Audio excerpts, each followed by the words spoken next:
Welcome to the Astro Guy podcast. I'm not an expert, I'm an amateur like you.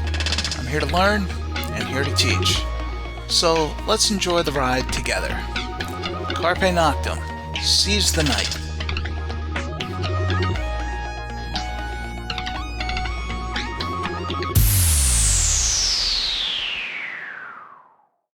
I'm your host, Wayne Zuhl, and this is the Astro Guy podcast. In this episode, we'll go over how to get started in astrophotography using just a camera, a lens, and a tripod. You'll have to download some software, but we'll go into that in the episode. I hope that you'll enjoy listening to this as much as I enjoyed putting it together. Many amateur astronomers enjoy the pursuit of astrophotography, which can be a beautiful mix of science and art.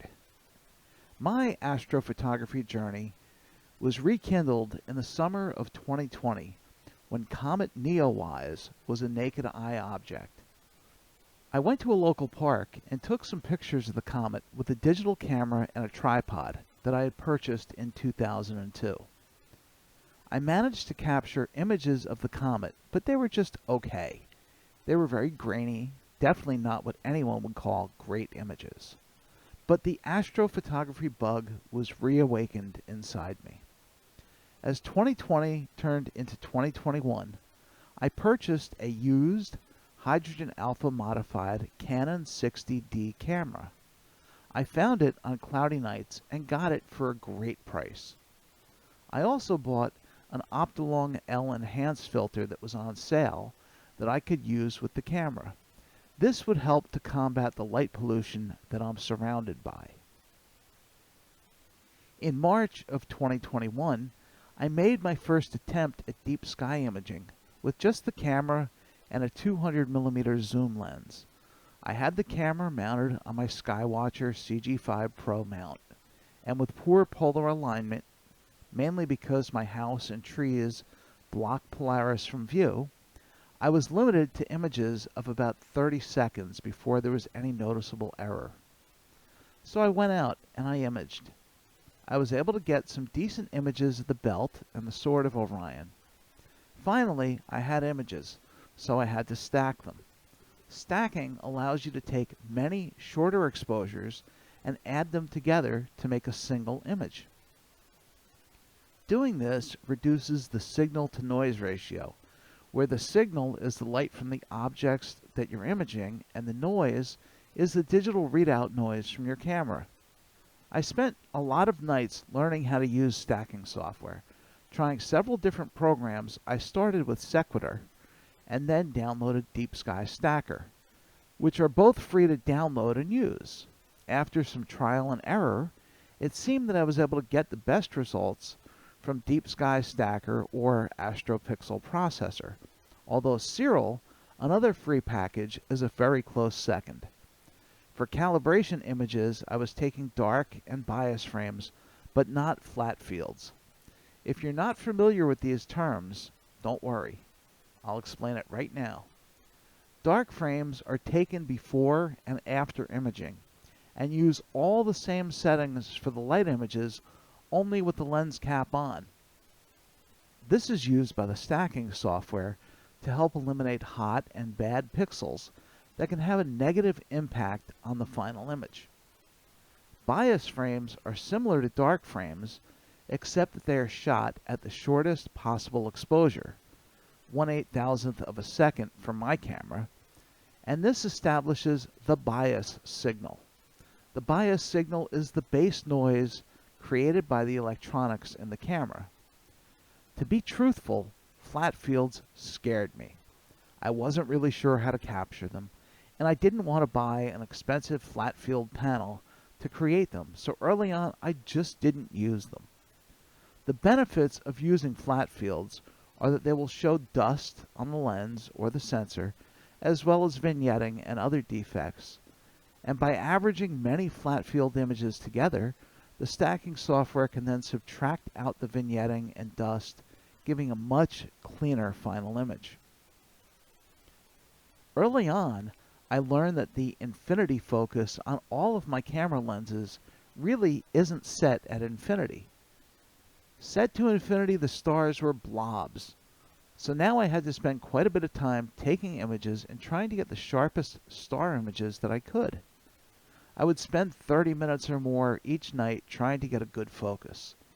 Add that to setting up the mount, doing a 3-star alignment, trying to polar align, and then connecting everything to the laptop.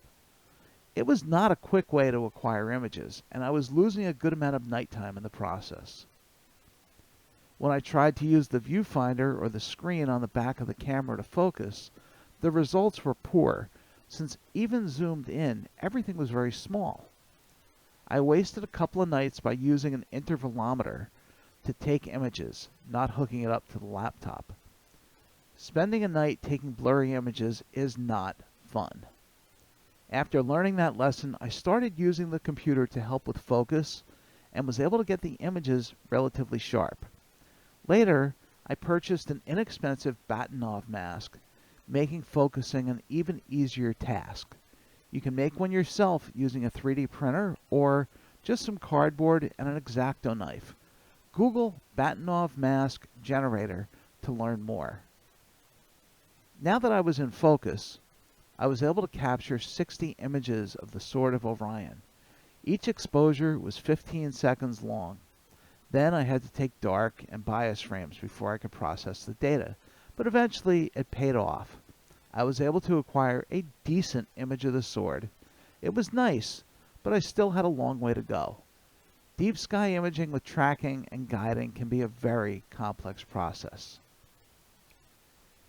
In the spring of 2021, I read some articles about budget astrophotography. People were putting a camera on a tripod and taking lots of short exposures, then taking calibration frames and stacking and processing everything together. Some people were creating amazing images using exposures of only a few seconds and adding hundreds or thousands of images together to create the final image. I thought that sounded like it could be easy and fun, so I gave that a try. Fast forward to early August 2021. I was at the Stellophane Convention in Springfield, Vermont, and it was actually clear on Friday evening. Well, sort of clear. There were some clouds passing through, creating lots of sucker holes. So I set up the camera on the tripod with my widest or shortest focus lens, an 18mm f3.5. I wasn't using any filters, and using the 500 rule, I knew that I could expose images for 17 seconds before any trailing would be noticeable. I'll put a link in the show notes about the 500 rule, which helps you figure out how long you can expose an image before noticing star trails. Deciding to play it safe, I set up to shoot 16-second exposures. While focusing, the clouds were passing by the area I wanted to shoot, which was the Milky Way going through Cygnus. But after about 15 minutes, I was finally able to get focus and start imaging. Unfortunately, the clouds were getting worse, and I only managed about 12 minutes of light data. So after taking dark and bias frames, I packed up, and I would have to wait until I was back home to process everything. I was pleasantly surprised when I stacked the images. I could see the North American Nebula in Cygnus, the Milky Way, and even the Veil Nebula were visible in the image. Unfortunately, the clouds that were passing by appeared as faint, diagonal streaks on the final image. But on this first try, I had a relatively sharp image that showed a decent amount of detail. While happy with the results, I wanted to do better. I really wanted to take more detailed images of Cygnus using this method. So at home, I needed to use a filter due to the light pollution where I live. I also switched lenses to the Canon Nifty 50, a 50mm f1.8 lens. Faster is usually better. However, I recommend stopping down by at least one stop so your stars don't appear as bloated. Using the 500 rule, I was able to shoot 6-second exposures. I played around with the ISO settings, shooting some nights at ISO 1600 or even ISO 3200. The ISO, in simple terms, is how sensitive to light the sensor is. The higher the number, the more sensitive, but the higher sensitivity comes with more readout noise, leading to a lower to signal-to-noise ratio. But even at ISO 1600, I was able to capture some decent images of the northern part of Cygnus. It was around this time when I decided to try to take flat fields to add them into the mix. Using a free app on my phone that evenly illuminates the phone screen and a white t-shirt over the lens, I found that it was really easy to take flat fields. I was scared for nothing. After several nights of imaging, some during the full moon, thanks to the filter, I was getting some nice images, but I knew that I could do better. So on Friday, September 10th, 2021, I planned on taking 640 6-second exposures at ISO 800, which is the sweet spot for my camera. Setup literally takes minutes. Put the camera on the tripod, plug in the USB cable, plug that into the laptop, and go. I took 50 dark frames at the start of the night. Then I spent about 10 or 15 minutes getting good focus. I use a program called Backyard EOS to control the camera, and it allows you to zoom in to get a good focus. It actually has a lot of great features and is a relatively inexpensive investment. Once you have a Batinov mask, you can get focus pretty quickly. Once focused, I spent the next couple of hours taking the light frames.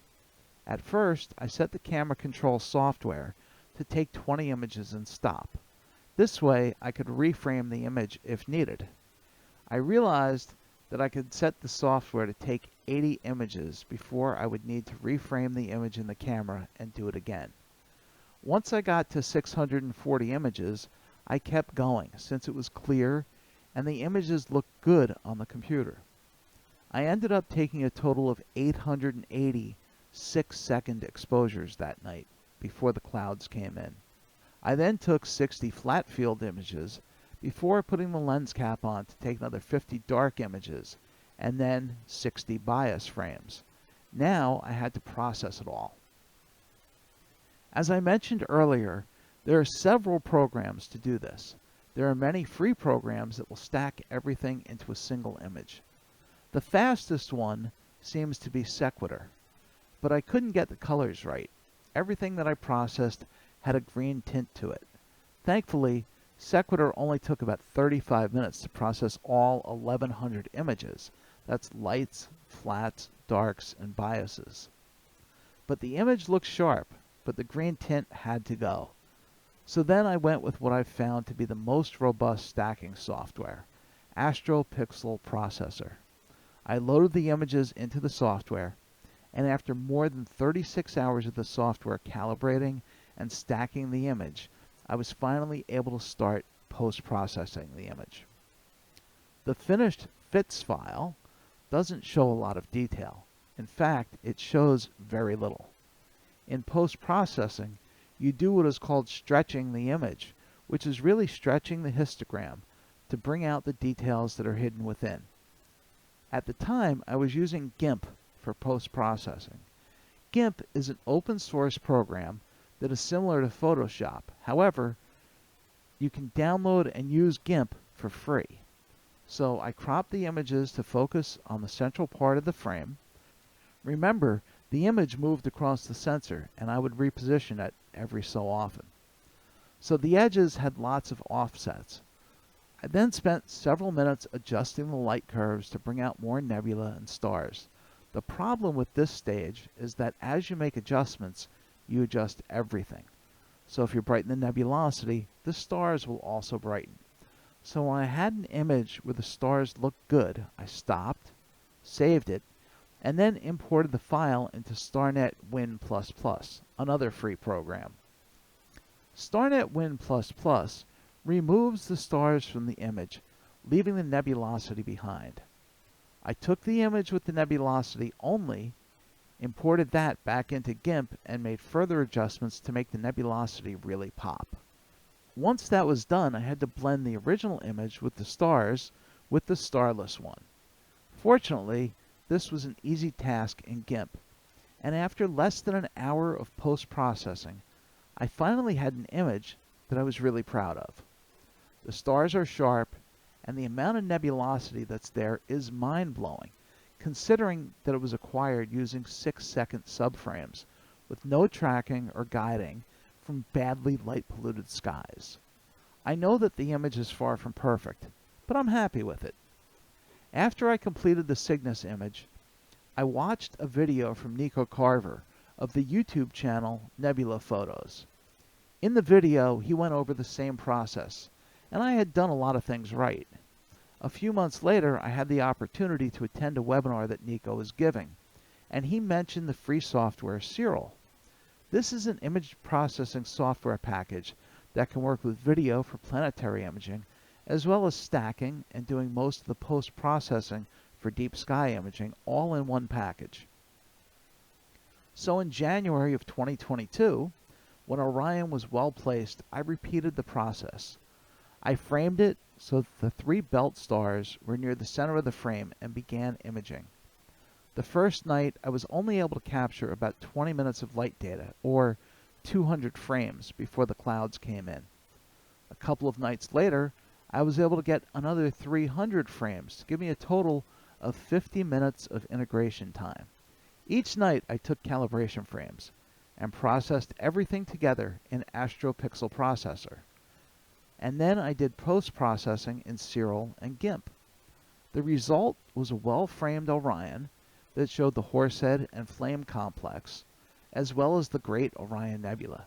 To my surprise, Barnard's Loop was well defined in the image, and the star colors looked great. Using Cyral allows you to post-process really quickly. Once you load your stacked or fit image, click where it says Linear at the bottom of the screen and change that to Auto Stretch. This is done to show you how the image can look. Make sure that you're only looking at one of the color channels, not the combined RGB image, and make sure to crop away any uneven areas around the edges of the image. This will make for a much cleaner finished product. One of the things that I really like about Cyral is that it can plate solve the image, meaning it can identify exactly what you're looking at, and then it can calibrate the star colors so that they're accurate by neutralizing the background. However, I've found that the photometric method of color calibration doesn't always work. If Cyral can't plate solve the image, you can draw a box and use the manual method. It will make an estimate that works very well. It also allows you to remove the green noise from the image. What is green noise? Well, the camera's sensor has a color filter array that tries to mimic the color sensitivity of the human eye. So each pixel has a green, red, green, and blue matrix. Because the green has double the output in the matrix, it has double the noise. And Cyral can remove that, giving the images a more natural look. After removing the green noise, you'll want to do a background extraction to remove any gradients or light pollution.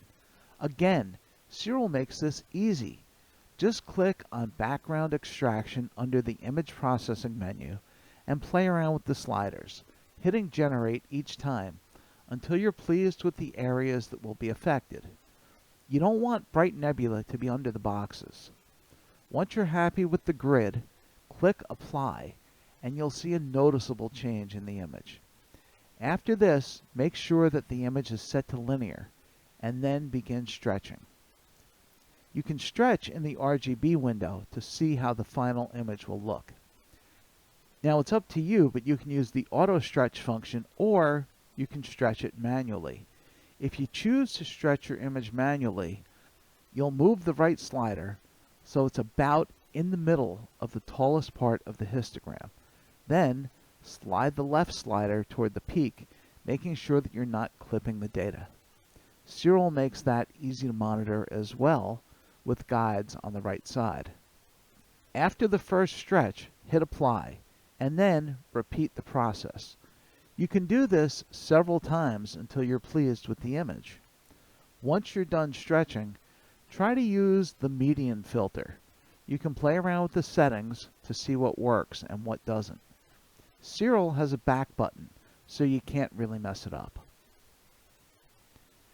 After doing all that, which should only take a few minutes, I output the image as a TIFF file and then bring it into GIMP to adjust the darkness of the background a little and to do some further noise reduction.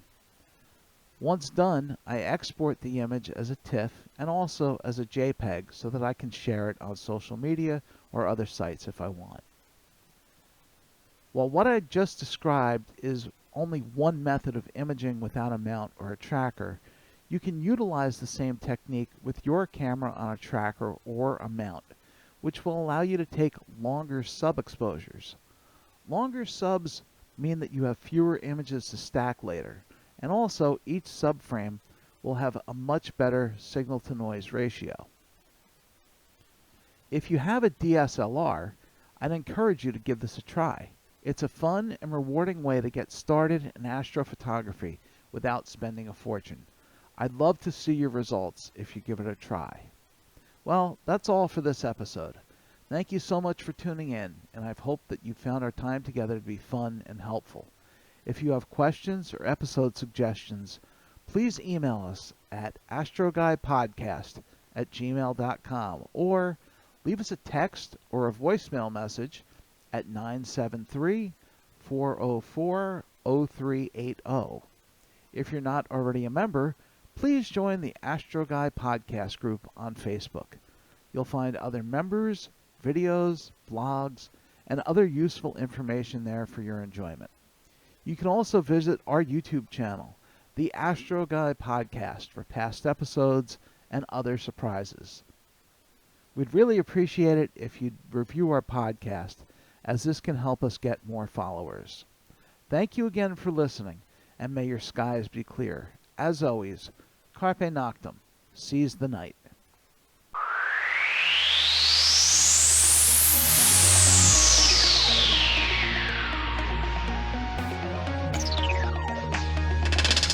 I'm Wayne Zool, and this was the Astro Guy Podcast.